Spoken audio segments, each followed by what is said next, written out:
We've done a huge mission to get here. Squiz is still on his way, but our target species are big hooky boars, and this is the perfect country for them. They're big, they're hooky, and they're angry balls. We'll get straight into it. Oh gee, stick. 2 pigs straight up the pack we've got going. They lugged both of them at the minute, so I couldn't really film that. But hopefully, when we get a few bigger boys, I can film that stuff because they sort of hang back a bit and bail a bit harder. Then we'll get a shot in on them. We'll keep walking, pushing through this swampy patch, and see what else we can stir up. Watch yourself. The biggest boar for the day so far. We got him on the bail too. The dogs were circling like mad. I reckon Skit saw the white ivory hanging out the side and didn't want to go near him, so he just bailed him up. Another good boar for the day. Good boy, Skit. Skit pulled it up. We'll keep going and see if we can get a few more. So what we're going to do now is probably head back to camp, maybe change up a couple dogs to see if we can get a few on the bail for the Sabi. I want to show a bit more action on camera. We'll have some lunch, let it cool down a bit. The dogs are getting real hot at the minute. We'll rest, hydrate, and then head out again once the sun dips. Alrighty guys, check this out. This is our new Camp Boss Fusion X rooftop tent. Let's go have a look. It's just what I needed to keep my ute clear, fit the quad, and still have the luxury of a rooftop setup. Simple, quick, and perfect for these missions where you're bouncing from one hunting ground to the next. Kiana's staying back for the Sabi. The wind's picked up. It's nice and cool now. I'm hoping we can walk the dogs onto a few.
They're sniffing pretty hard around the sentry palms. You can see where a few pigs have been chewing up the ground. Gut piles everywhere. No luck yet though. I reckon they're still sleeping. Maybe half an hour more, and they'll start moving around. The pup's on. Good boy. Get him, good boy. Right now, true, where? On the track. After I shot, yeah. Woo! Hit another big mob. Skit and Bo ran straight past us. They must have been on the back end. We were just trotting along and suddenly saw the mob. We had 2 pups, Ginger and Buck, with us. They ran in, didn't quite know what to do. Mobbed up on them, ran in, ran out. I snuck to the side. Dogs came off to the left, and I smoked 2 out of them. Dogs pinned out to us. Who got it? Bo. Not sure. Either Skit or Bo pulled the big S up here. Couldn't film that one, it got lugged too quick. We'll keep cruising along the edge of this soak. We'll head back down the other side, see what else we can find. Come on, good boys. Another nice little S-boar. Dogs pulled it up beautifully. Hit a mob. Skit went one way, Bo went the other. Pulled 2 up, I shot 1. Skit had 1 bailed. Then, when the other dogs came in, he loved it. We just have to find Ginger. She's gone missing again. Woo! That was the closest I've ever been to getting ripped. Holy demon! Nearly, he hit me. His nose clipped my leg. That was way too close. I'll show you what happened. The boar was sitting right through here. I had a clean shot, but couldn't see the dogs on either side. Didn't want to risk hitting them, so I tried to step around. Crouched low like this, and he spotted me.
I turned to move, and he charged. I jumped. Dogs came flying in, and that probably saved my ass. I got behind that tree over there, and he was still coming. The hooks on him were unreal. Razor sharp, easily could have been a hospital job. Look at these tusks. One wrong move, and I'd be shredded. I've just been sitting here for 10 minutes, catching my breath. Boy saved my life today. I managed to slide down and take the shot as he turned. I'm still buzzing. That right there shows how dangerous boar hunting can be. When you're running Baylor dogs, there's always that risk. Lugging dogs tie them down fast. You're safer then. But when you got Baylors and no clear shot, you got to close in, and that's when it gets sketchy. That's what I live for though. Pure adrenaline, man versus beast. Tell me in the comments what you reckon is the most dangerous style of hunting. Baylor dogs, spot and stalk, or heli hunting. Go right. Right there. Should have shot him, bro. Good shot, though. Sorry, I was trying to get behind you, but had to pull up. I thought he was in there, bro. I could see his head. Darkness fell quick. That's probably the last pig of the day. What do you reckon, mate? Yeah, not a bad one. Woo! We just hit some open country. Dogs started sniffing real hard. Thought that was our last boar, but you never know. Just as we lost light, we spotted a dingo in the shadows. Crazy how quick they move through here. Back at camp now. Hamburger tacos for dinner. Mosquitoes are everywhere, hitting the roof, buzzing around the lights.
It's chaos out there, but we're comfy inside the tent. Nothing beats a good feed after a long day of hunting. Next morning, sunrise filtering through the palms. First one for the morning, a nice boar under the fig tree. Big ivory tusks glinting in the early light. Squiz climbed over the log, lined up the shot, and dropped him clean. Dogs had him bailed perfectly. That's how it's done. We push deeper into the palms, fresh tracks everywhere. Might have spooked a big mob earlier, but we're on them now. Dogs start sniffing, tails wagging, they're ready. Rip finds scent first, and boom, they're off. Chaos again. The black dog pulls up a big boar, teeth flashing, mud flying. We lost one of the big boys in the chaos, but ended up bagging 3 smaller ones from the same mob.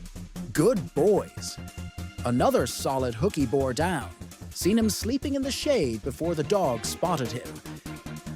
Waited, filmed, and then sent the dogs in. He's got a beautiful set of hooks, sharp, curved, proper fighter's tusks. That's number 30 for this trip. Unreal run. Bit of mayhem again. We hit another mob near the creek. Dogs went both ways, mud sprayed, chaos everywhere. I wanted Buck to pull his own, but he kept following Skit, still learning. He'll get there. Another big boar down. What a way to end the trip. We thought we were done, but hit one last thick patch on the way back. The old dog pulled her up. Solid effort. Now we're all packed up and ready to roll. Kiana stayed back a bit this time. It got way too hectic in that thick stuff. And after what happened to me yesterday, I can't blame her. Sometimes you've got to pick your battles. That was some wild hooky boar action. Dangerous, raw, and exactly what we came for. Thanks so much for watching, Legends. Don't forget to like, drop a comment, and we'll see you next week for another hunt.